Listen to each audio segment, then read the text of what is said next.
السلام علیکم ورحمۃ اللہ وبرکاتہ۔ ویلکم اسٹوڈنٹس،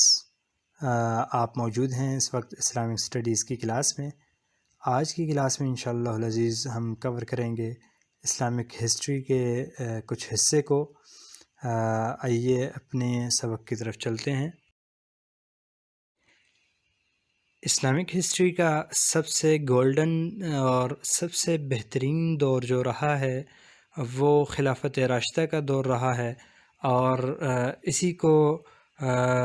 نبی کریم صلی اللہ علیہ وسلم نے اپنی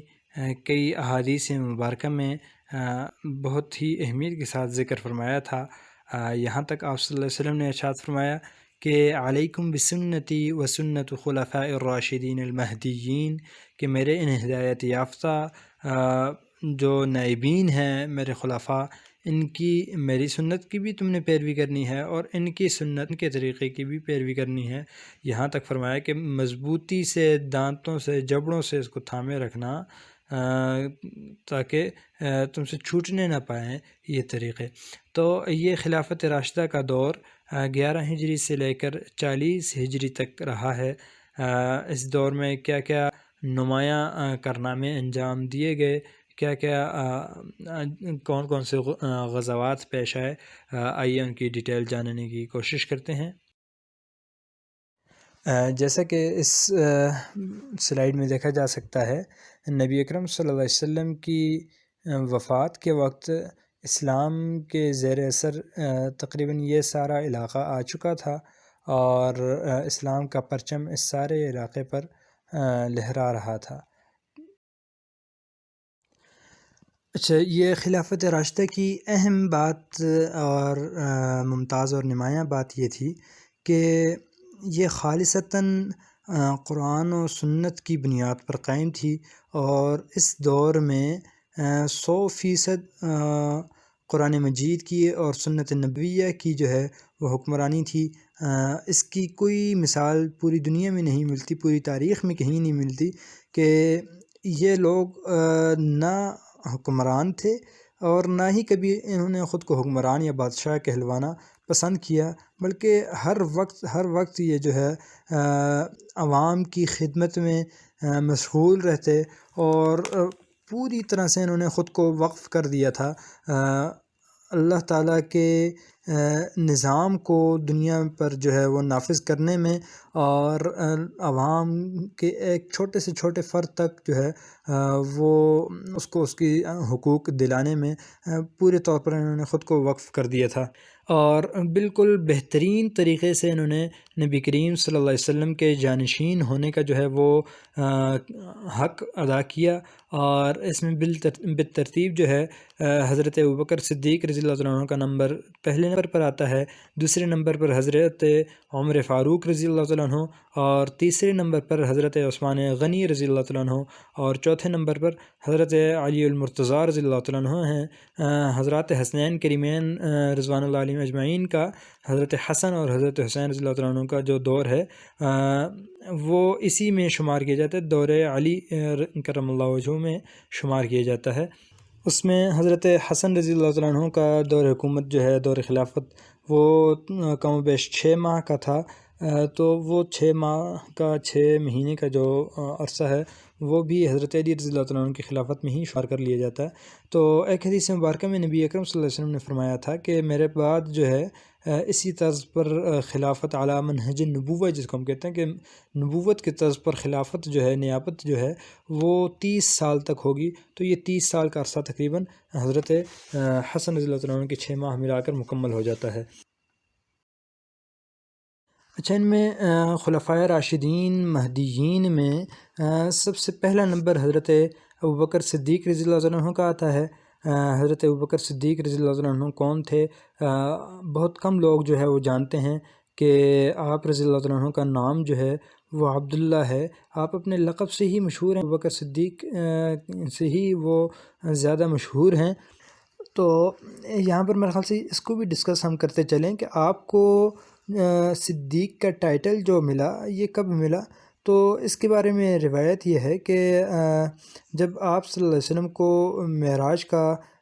سفر کرایا گیا اور راتوں رات آپ صلی اللہ علیہ وسلم کی واپسی ہوئی، تو نبی اکرم صلی اللہ علیہ وسلم نے حضرت جبریل علیہ السلام سے پوچھا تھا کہ میری تصدیق کون کرے گا کہ میں جو ہے معراج پر ہو کر آیا ہوں، اس بات کی تصدیق کون کرے گا؟ تو انہوں نے جواب میں کہا تھا کہ الصدیق ابو بکر، کہ آپ کی تصدیق جو ہے وہ حضرت صدیق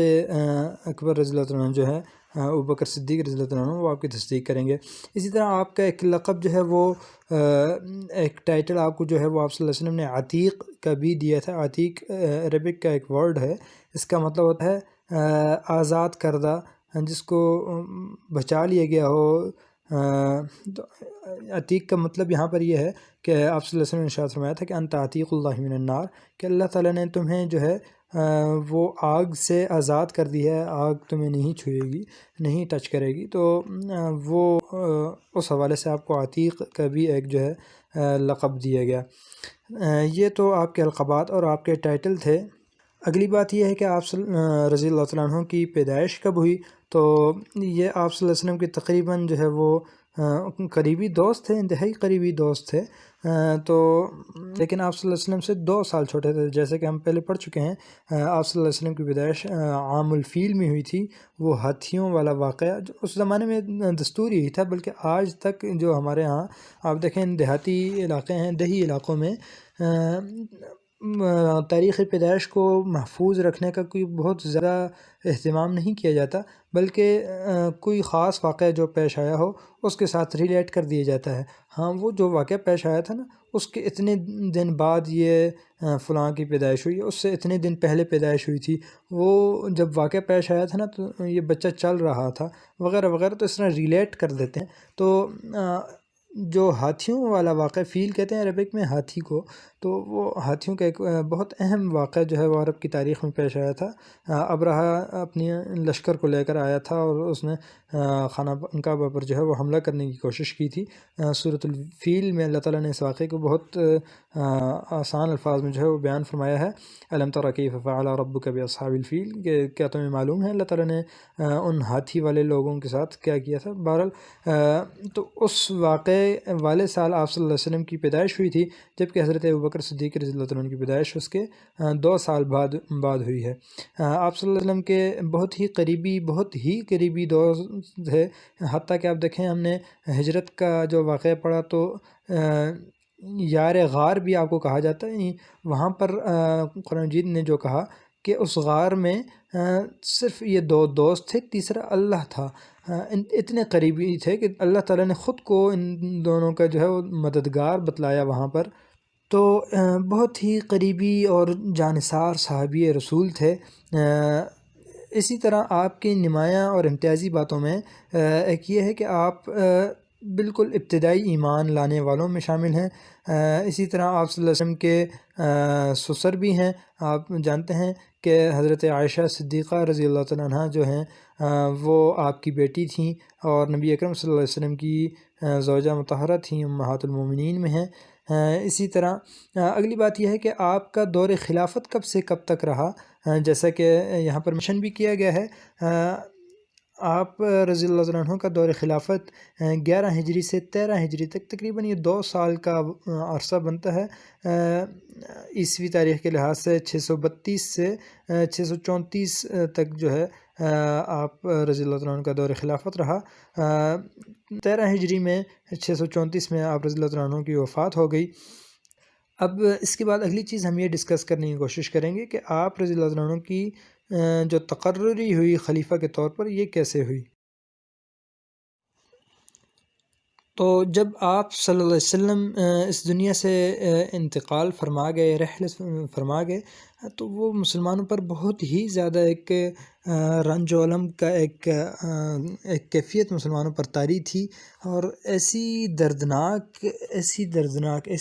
ایک کیفیت تھی کہ مسلمان بالکل آپے سے باہر ہو رہے تھے، بالکل اس خبر کو برداشت نہیں کر پا رہے تھے، اور بہت ہی زیادہ ایک غم کا پہاڑ بن کر جو ہے وہ مسلمانوں پر ٹوٹی۔ حتیٰ کہ آپ پڑھیں، اور ہونا بھی چاہیے تھا کہ نبی اکرم صلی اللہ علیہ وسلم جو ہر معاملے میں مسلمانوں کی رہنمائی فرما رہے تھے، اور بہت ہی زیادہ ایک لگاؤ اور ایک جیسے آپ صلی اللہ علیہ وسلم کی شان اطہر تھی، تو ایک دم سے آپ صلی اللہ علیہ وسلم کا یوں چلے جانا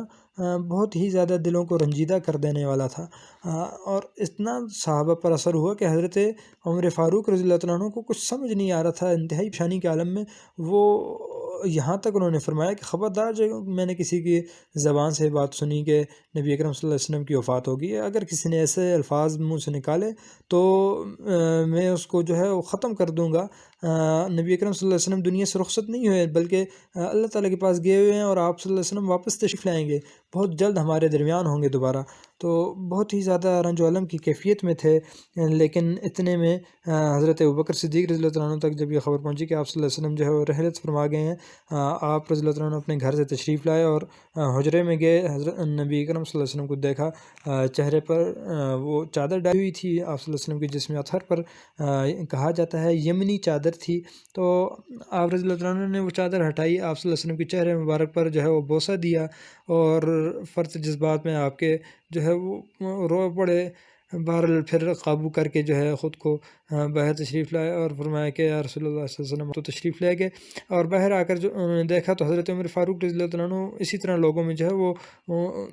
گفتگو کر رہے تھے، اونچی آواز سے کہہ رہے تھے خبردار جو کسی نے جو ہے ایسی بات کہی۔ تو اس وقت بہت ہی اہم فریضہ جو ہے وہ امت کو سنبھالنے کا جو فریضہ تھا، اس درد کی گھڑی میں ایک سہارا دینے کا، وہ حضرت ابوبکر صدیق رضی اللہ عنہ نے انجام دیا۔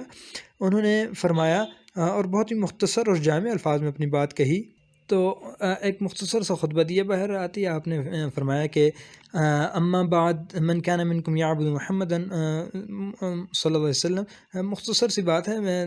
یعنی آپ کی بات کا خلاصہ یہ تھا کہ اللہ تعالیٰ کی حمد و ثناء کے بعد آپ نے فرمایا کہ جو شخص تم میں سے نبی اکرم صلی اللہ علیہ وسلم کی عبادت کرتا تھا، تو اس کو یہ بات بالکل واضح ہے، کلیئر ورڈز میں پتہ ہونی چاہیے کہ نبی کریم صلی اللہ علیہ وسلم تو فوت ہو گئے ہیں، لیکن جو کوئی اللہ تعالیٰ کی عبادت کرتا تھا تو وہ یہ بات بھی جان لے کہ اللہ تعالیٰ زندہ ہے، کبھی بھی اللہ تعالیٰ پر موت نہیں آئے گی، نہ آ سکتی ہے۔ اور پھر فرمایا کہ قال اللہ تعالیٰ، اللہ تعالیٰ فرماتے ہیں، قرآن مجید کی جو ہے وہ آیت کریمہ ارشاد فرمائی، تلاوت فرمائی کہ وما محمد الا رسول قد خلت من قبلہ الرسل، کہ نبی اکرم صلی اللہ علیہ وسلم جو ہیں وہ فقط ایک رسول ہیں، ایک پیغمبر ہیں، پیغام پہنچانے والے ہیں، آپ سے پہلے بھی کئی رسول جو ہے وہ گزر چکے ہیں۔ تو اللہ تعالیٰ آگے اس کے بعد فرما رہے ہیں کہ اگر نبی کریم صلی اللہ علیہ وسلم خدا نخواستہ فوت ہو جائیں یا قتل ہو جائیں تو کیا تم اپنی ایڑیوں کے بل لوٹ جاؤ گے؟ نہیں، بلکہ آپ رسول ہیں، آپ نے اللہ کا پیغام تم تک پہنچا دیا ہے، اب جب تم تک جو ہے وہ اللہ کا پیغام پہنچ گیا تو عبادت تم نے اللہ کی کرنی ہے، اس کے اوپر کار بند رہے ہیں، یعنی کہ جب تک رسول اللہ صلی اللہ علیہ وسلم موجود ہیں اس وقت تک تو تم مانتے رہو بات، اور جب پیغام پہنچا ہوا ہے لیکن رسول اللہ صلی اللہ علیہ وسلم تمہارے درمیان موجود نہیں رہے تو تم بس اپنی منمانیوں پر آ جاؤ، نہیں، ایسا ہرگز نہیں ہوگا۔ فرمایا کہ وَمَن يَنْقَلِبْ عَلَىٰ عَقِبَيْهِ فَلَن يَضُرَّ اللَّهَ شَيْئًا، اگر کوئی تم میں سے ایسا ہو جو اپنی ایڑی کے بل لوٹ جائے، پلٹ جائے اپنی دین سے، تو وہ اللہ تعالیٰ کا تو کوئی نقصان نہیں کرے گا، اپنا ہی نقصان کرے گا یقینی طور پر، اس تک ہدایت پہنچ گئی تھی، پھر وہ اس سے ہٹا ہے، اور جو کوئی جو ہے اس پر ثابت قدم رہے گا تو اللہ تعالیٰ اس کو اجر بھی عطا فرمائے گا۔ بہرحال یہ آیت کریمہ تلاوت فرمائی اور خاموش ہو گئے۔ اب اس کا بہت ہی گہرا اثر ہوا تمام موجودین پر، تمام صحابہ اکرام پر، جتنے لوگ وہاں پر موجود تھے، حتیٰ کہ جب یہ آیت کریمہ جو ہے وہ جب یہ آیت کریمہ تلاوت فرمائی تو حضرت عمر رضی اللہ عنہ فرماتے ہیں کہ جیسی میں نے سنا تو مجھے لگا کہ میرے پاؤں جو ہے وہ مجھے اٹھا ہی نہیں رہے، میں گویا بالکل گر گیا ہوں، ایک دم میں حیران پریشان ہو گیا اور سختہ طاری ہو گیا مجھ پر، کیونکہ جب آپ رضی اللہ عنہ نے یہ تلاوت کی تو مجھے لگا کہ اب تو بالکل یقینی طور پر آپ صلی اللہ علیہ وسلم کی جو ہے وہ موت واقع ہو گئی ہے، تو میں برداشت ہی نہیں کر پایا اس کو۔ اور صحابہ کرام فرماتے ہیں، حضرت عباس رضی اللہ عنہ فرماتے ہیں کہ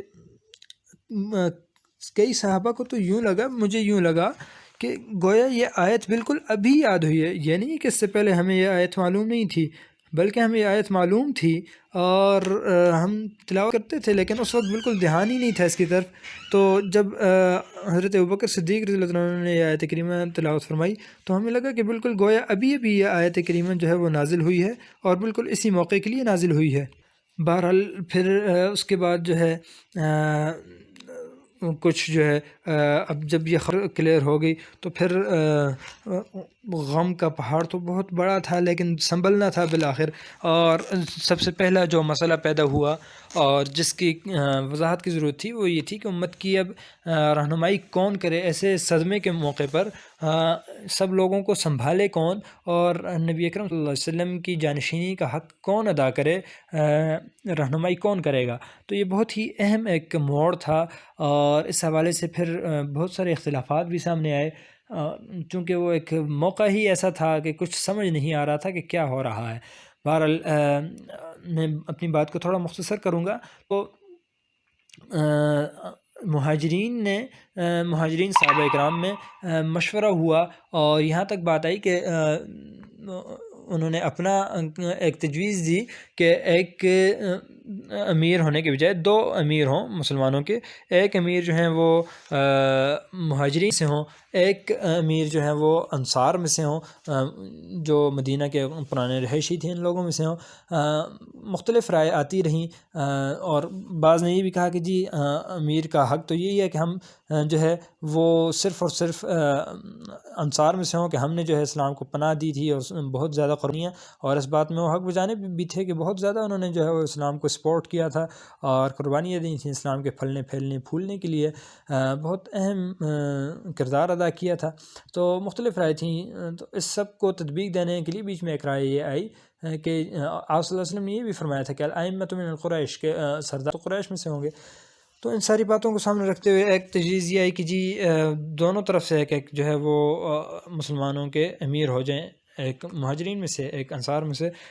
لیکن اسی حوالے سے ایک جو ہے وہ مشورہ اور ایک میٹنگ چل رہی تھی، فوری طور پر شروع ہوئی ثقیفہ بنی ساعدہ میں۔ بنی ساعدہ کا ایک ثقیفہ کہتے ہیں تھوڑا سا اونچی سی جگہ، ایک میٹنگ پوائنٹ آپ کہہ دیں، تو وہ وہاں پر ان کے آپس کے مشورے ہوا کرتے تھے۔ وہاں پر یہ مشورہ شروع ہوا، لوگ اکٹھے ہوئے کہ جی جو ہے کون امیر ہو، اور اس پر آپس میں گفتگو شروع ہوئی۔ تو حضرت عمر فاروق رضی اللہ عنہ تک یہ خبر پہنچی کہ وہاں پر یہ بات شروع ہو گئی ہے، تو وہ فوری طور پر حضرت ابوبکر صدیق رضی اللہ عنہ کو ساتھ لے کر وہاں گئے کہ ابھی جو ہے اس حوالے سے امت کی رہنمائی کی ضرورت ہے۔ بہرحال وہاں پہنچ کر جب حالات دیکھے، ساری گفتگو طویل گفتگو ہوئی، اس میں مختلف نبی اکرم صلی اللہ علیہ وسلم کے فرامین بھی سامنے آئے۔ اس میں آپ حضرت ابوبکر صدیق رضی اللہ عنہ نے یہ تجویز دی کہ حضرت عبیدہ بن جراح رضی اللہ عنہ اور حضرت عمر فاروق رضی اللہ عنہ، ان دونوں حضرات میں سے کسی ایک کو جو ہے وہ امیر منتخب کر دیا جائے۔ انہوں نے ان دونوں کی رائے دی، تو ان دونوں حضرات نے ہی جو ہے آگے سے حضرت عمر فاروق رضی اللہ تعالیٰ عنہ نے بھی فوری طور پر، اور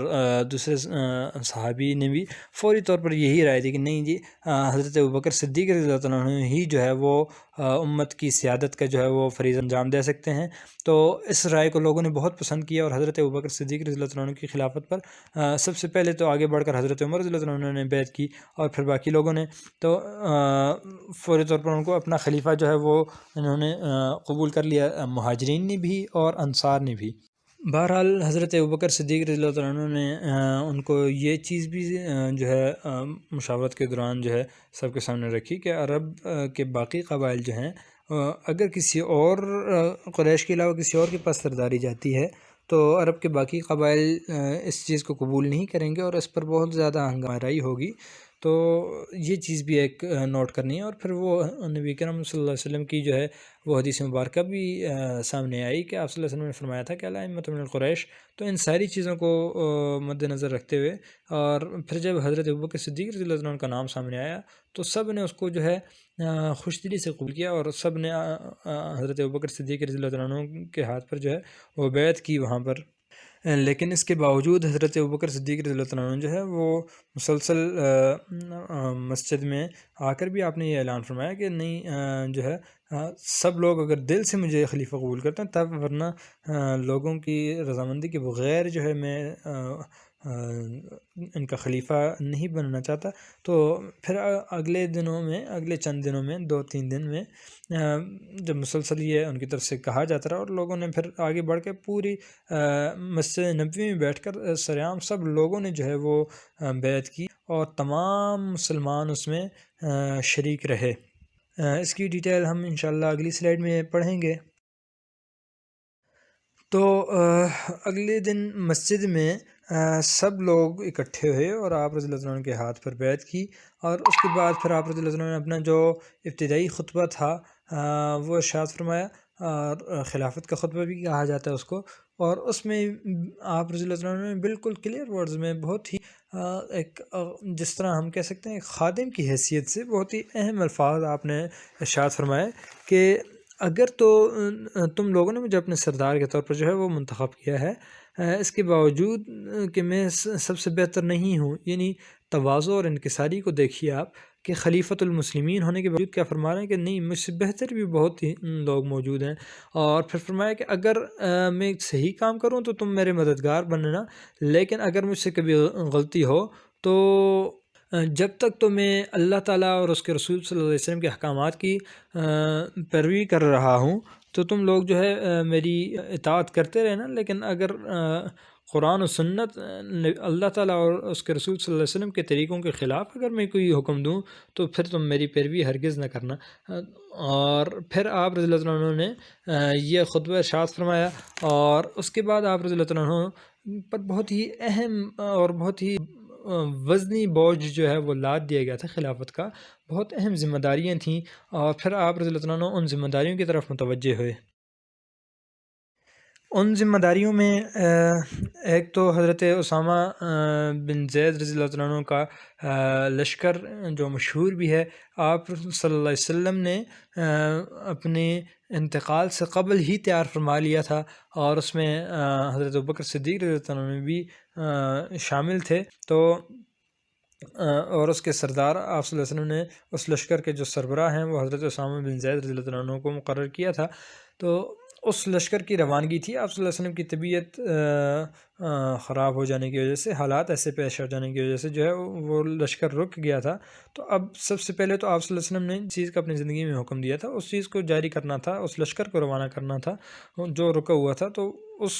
کو سب سے پہلے فوری طور پر آپ نے جو ہے وہ غزوے کے لیے روانہ کیا۔ تو اس میں آپ رضی اللہ عنہ خود بھی جانا چاہتے تھے کہ آپ صلی اللہ علیہ وسلم نے مجھے حکم دیا تھا، مجھے اس میں عمل کیا تھا، لیکن پھر حضرت عمر فاروق رضی اللہ عنہ اور دیگر صحابہ نے کہا کہ آپ ٹھہر جائیں، آپ چونکہ آپ خلیفہ ہیں تو امت کے باقی مسائل کو بھی آپ نے دیکھنا ہے،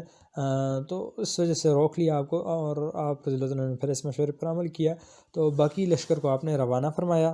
اسی طرح کچھ قبائل ایسے تھے جنہوں نے جو ہے وہ دین کی جو بنیادیں تھیں ان بنیادوں کا انکار کرنا شروع کر دیا۔ کچھ ایسے تھے جو جھوٹے مدعیان نبوت پیدا ہوئے، نبوت کے جھوٹے دعوے کر دی جنہوں نے، اور کچھ ایسے تھے جو مدینہ پر حملہ کرنا چاہتے تھے، اور انہوں نے اس موقع کو غنیمت جانتے ہوئے کہ اب مسلمان غم کی کیفیت میں ہیں، اس وقت بالکل ٹوٹے ہوئے ہیں، تو فوری طور پر حملہ کر کے ان کو کسی طرح سے ختم کیا جائے۔ تو یہ مختلف محاذوں سے بہت ہی کٹھن وقت تھا مسلمانوں پر، اور بہت شدید وقت تھا۔ تو اس سنگین صورتحال میں حضرت ابوبکر صدیق رضی اللہ عنہ نے بہت ہی جلدی سے ہر محاذ پر جو ہے وہ کفر و ظلم کا جو ہے وہ مقابلہ کیا، اور اللہ کی مدد سے فتح یاب ہوئے۔ آپ رضی اللہ عنہ نے حضرت اسامہ رضی اللہ عنہ کے لشکر کو سب سے پہلے روانہ کیا، اور پھر اس کے بعد بقیہ چیزوں کی طرف متوجہ ہوئے، حتیٰ کہ کچھ قبیلے ایسے تھے جنہوں نے جو ہے زکوٰۃ دینے سے انکار کر دیا۔ تو آپ رضی اللہ عنہ نے انتہائی سخت ان کی طرف رویہ اختیار کیا، اور فرمایا کہ یہاں تک فرمایا کہ اگر کوئی شخص نبی اکرم صلی اللہ علیہ وسلم کی زندگی میں حیات مبارکہ میں جب زکوٰۃ دیتا تھا، مثال کے طور پر اونٹ حق دیتا تھا، تو اونٹ کے ساتھ اگر وہ اس کی رسی دیتا تھا، اور آج اگر وہ صرف اونٹ دینے کو تو راضی ہے لیکن ساتھ رسی دینے کو راضی نہیں ہے، تو میں وہ رسی بھی اس سے لے کر رہوں گا۔ تو انتہائی سخت رویہ اپناتے ہوئے آپ رضی اللہ عنہ نے فرمایا کہ جو دین نبی اکرم صلی اللہ علیہ وسلم چھوڑ کے گئے ہیں جس حالت میں 100% اسی پر عمل ہوگا، اپنی طرف سے کمی زیادتی ہرگز برداشت نہیں کی جائے گی۔ اور آپ کا یہ رویہ پھر بہت ہی مفید ثابت ہوا، اور پھر اسی کی بدولت آج تک الحمدللہ ہم تک دین محفوظ چلایا، ورنہ جو روش اس وقت اختیار کر لی تھی کچھ قبائل نے تو وہ بہت ہی مہلک اور نقصان دہ تھی۔ بہرحال آپ رضی اللہ عنہ نے قربانیاں دیتے ہوئے اور امت کی صحیح سیادت اور رہنمائی فرماتے ہوئے ایک تو ایسے مانعین زکوٰۃ اور جن لوگوں نے زکوٰۃ دینے سے انکار کر دیا تھا ان کے خلاف جو ہے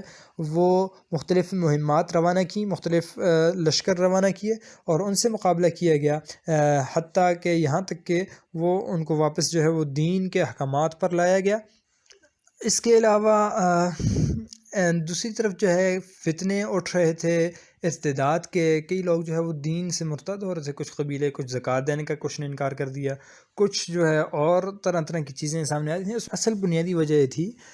کہ اور بھی کئی اسباب تھے۔ ایک چیز یہ تھی کہ کئی قبیلے نو مسلم تھے، بالکل نئے ابھی انہوں نے اسلام قبول کیا تھا، ابھی اچھے سے اسلام ان کے دلوں میں منکشف نہیں ہوا تھا، دلوں میں اترا نہیں تھا، اور صدیوں کا ان کا جو چلن چلا آ رہا تھا، جو ان کا دستور چلا آ رہا تھا، آپس میں رقابتیں تھیں، لوٹ مار تھی، جھگڑے تھے، تو ابھی وہ اسلام کے طرز پر اچھی طرح سے وہ عمل پیرا نہیں ہوئے تھے، ابھی اس کے عادی نہیں ہوئے تھے۔ تو انہوں نے جو ہے جب یہ صورتحال پیش آئی تو انہوں نے اس کو اپنی ایک آزادی تصور کر کے اس سے بھاگنے کی کوشش کی اور ان چیزوں سے انکار کر دیے۔ تو یہ اب وہ بات نہیں تھی، اب ان کا کوئی بھی جو عمل تھا وہ اسلام کے اوپر ایک جو ہے وہ ضرب ثابت ہو رہا تھا، تو اس وجہ سے ضروری تھا کہ اسی طرح جس طرح شراب کی بھی بعض قبیلوں نے جو ہے وہ حرمت کا انکار کیا کچھ اور، تو اب ضروری تھا کہ ان سب کو بالکل اسلام کی تعلیمات واضح کی جائیں کہ اگر تو وہ اس پر عمل پیرا ہیں تو وہ مسلمان کہلائیں، ورنہ پھر وہ ایک اسلام کی غلط امیج پیش نہ کریں۔ اسی طرح کچھ قبائل جو ہے وہ اس کو زکوٰۃ کو صرف اور صرف ایک جرمانہ سمجھنے لگے اور انہوں نے اس سے انکار کرنے کی کوشش کی۔ تو اس چیز کو بھی کلیئر کرنا ضروری تھا کہ زکوٰۃ ایک دینی فریضہ ہے اور یہ ہمارے اپنے فائدے کے لیے اللہ تعالیٰ نے جو ہے وہ لازم کیا ہے، اور اس کو ادا کرنے میں ہمارا اپنا کوئی وہ نہیں ہے، مرضی نہیں ہے کہ دل کیا تو ادا کر دی، نہیں، بلکہ وہ ضروری ہے، اور جس قدر لازم کیا ہے اس قدر ادا کرنا ضروری ہے، اور دین کے باقی معاملات میں بھی اپنی طرف سے ہم کمی بیشی نہیں کر سکتے، ان سب چیزوں کو کلیئر کرنا ضروری تھا۔ اس حوالے سے آپ نے جو ہے وہ پیش قدمی کی۔ پھر جھوٹے نبی کئی جو ہے وہ مسیلمہ کذاب تھا، اس نے بہت بڑا علاقہ جو ہے اپنے زیر نگین کر لیا، یمامہ کے علاقے میں بنو حنفیہ وہاں کا ایک قبیلہ تھا، مشہور قبیلہ تھا، تو اس سے تعلق رکھتا تھا، اور اس نے نبوت کے جو ہے وہ دعویٰ کر لیا، جھوٹا نبی ہونے کا وہ دعویٰ کر لیا اس نے۔ اسی طرح دوسری طرف جو ہے اسود عنسی تھا، اس نے بھی یمن میں جو ہے نبی کریم صلی اللہ علیہ وسلم کی زندگی میں ہی اس نے نبوت کا جھوٹے نبی ہونے کا وہ جو ہے وہ دعویٰ کر لیا تھا۔ اور اسی طرح قبیلہ تمیم کی ایک عورت تھی، تغلب کی ایک عورت تھی، غالباً اس کا نام سباح تھا، سباح بنت الحارث، تو اس نے بھی نبوت کا دعویٰ کر لیا، اور بعد میں تو اس نے جو ہے مسیلمہ کذاب سے شادی بھی کر لی، اور دونوں نے مل کر اسلام کے خلاف جو ہے بہت بڑا محاذ کھڑا کر لیا تھا۔ اسی طرح طلحہ اسدی تھا، تو یہ ہر طرف سے جو ہے صرف نبوت کے جو دعوے کیے تو وہ بھی اچھے خاصے محاذ کھل گئے تھے، تو بہت ہی کڑا امتحان تھا یہ۔ تو بہرحال خاص کر مسیلمہ کذاب اور سباح نامی عورت جو تھی، ان دونوں نے مل کر بہت ہی زیادہ علاقے پر جو ہے وہ اپنا اثر و رسوخ بٹھا لیا تھا، اور بہت سخت محاذ اسلام کے خلاف جو ہے وہ کھول دیا تھا۔ تو حضرت صدیق اکبر رضی اللہ عنہ نے ان سب باغیوں سے نمٹنے کا اور ان کے اسلام کے ایک صحیح خلیفہ ہونے کا حق ادا کرتے ہوئے ان کے خلاف محاذرائی کی، اور ان مرتدوں اور جھوٹے نبیوں کے خلاف آپ نے جو ہے وہ مختلف سرایا اور مختلف لشکر روانہ کیے۔ تو آپ رضی اللہ عنہ نے سب سے پہلے تو یہ کیا کہ ساری فوج کو اکٹھا کیا، اور پھر کل اسلامی جو فوج تھی اس کے 11 حصے کیے، اور ہر حصے کا، ہر دستے کا ایک سردار مقرر کر کے انہیں الگ سے جھنڈا دے کے بالکل الگ ایک آرمی بنا کر 11 اس کے حصے کیے ٹوٹل، اور 11 اطراف میں ان کو بھیجا۔ ان میں سے کچھ ایسے بھی تھے جس طرح مسلمہ، اس کے خلاف 2 لشکر بھیجے گئے۔ اسی طرح بعض ایسے بھی تھے، کچھ جھوٹے نبیوں کے خلاف بھیجے، کچھ مرتدین جنہیں تھے جس طرح زکوٰۃ کا انکار کیا، یا کسی بھی بنیاد دین میں سے کسی بھی بنیاد کا انکار کیا، یا اسلام کے خلاف جو ہے یا مدینہ کے خلاف حملہ آور ہونے کی کوئی کوشش کر رہا تھا، تو ایسے لوگوں کے خلاف مختلف جتنی بھی چیزیں تھیں 11 محاذوں پر آپ نے جو ہے 11 دستے آپ رضی اللہ عنہ نے جو ہے وہ بھیجے۔ اور ان سب کو بھیجنے سے پہلے آپ نے ایک دفعہ پھر جو ہے وہ جتنی بھی مرتد تھے ان سب کے